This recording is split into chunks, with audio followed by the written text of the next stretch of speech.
There have been a lot of Rei figures released since Evangelion came out in the mid-90s. I mean, a lot of Rei figures. For most companies to make one stand out, they have to resort to various fetishes or ludicrous poses to get any sort of attention.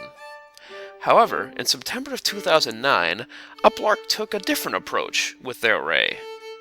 Thanks to Hobbylink Japan, I got a chance to show you why it's worth your money, even 2 years later. Did I mention that there were a lot of Reis out there? Alright, so we're going to start off here with the box. And this is actually a pretty damn big box. I'm used to seeing things being, quite large, tall, but really rarely do I see something that's lengthwise quite as big as this Rei is. She clocks in at about 15.5 inches, which is pretty big. The only thing I've ever seen get that big lengthwise were some of the Square Enix bikes from Advent Children. But to give you an idea sort of what we're talking about for height, I'm going to use a little bit of reference. That little Kermit right there is a 3-inch vinylmation, so this is what you're looking at if you can get your hands on Rei over here. And as you can tell from the box too, most of that is spent packaging her and just for preventing any sort of damage. The actual figure itself is not quite that large. Alright, as you see here, we have Rei out of her box. She comes with several extra bits for her plug suit.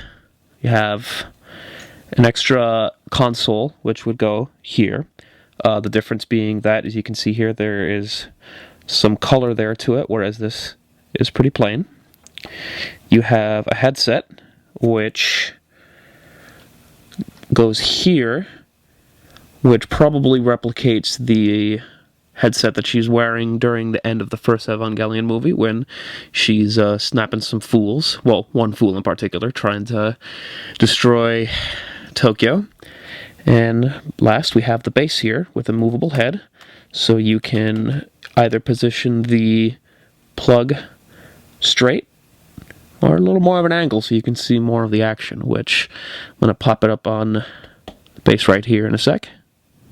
And lo and behold, you have Rei out of the box. Now, let me be more specific. As you probably can see from the pictures before, this really isn't a figure of Rei so much as a figure of the entry plug, which is not a bad thing. In fact, I applaud Uplark for doing something different with an Eva figure. You're used to seeing either a girl with red hair or a girl with blue hair. You know it's Rei and Asuka, but then they're put into really wacky, weird costumes, and I don't know. I'm definitely not into that. But they went and they took something that doesn't really get a lot of attention, or gets less attention than it should, the actual mechanics, and it actually brought it, gave it some much needed figure love. And you'll notice some of the detailed shots about how the various mechanics, I don't know the actual specific parts, but it's very, very nice and detailed. A lot of small little things that I'm sure fans of the show or the movies would be able to pick up.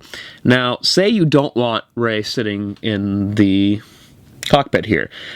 Maybe you don't like the blue hair. You can just completely remove her. You just take her out like so. Let's have her sit here, model for us. And what you have here is more attention to the robotics. It looks all nice. You can move the base, like I said earlier, have it posed up like so. Really, I'm just going to kind of put it back into position.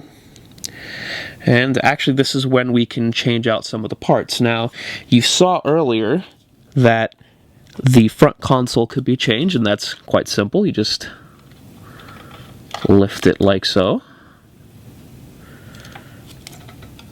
Put in the other one. And you could remove the top section. This one's a little difficult to remove at first. It's still a little... Oh, why are you being so rebellious? Whew, okay, after that struggle, you take this part I mentioned earlier. Now, earlier I said it looked like this, but it's actually with these connectors going into back part here, and voila. Now, my only problem with this in the way, you can't really get Rei's head in there. She doesn't quite bend that way. I mean, we can give it a shot here. I mean, yeah, it's a little...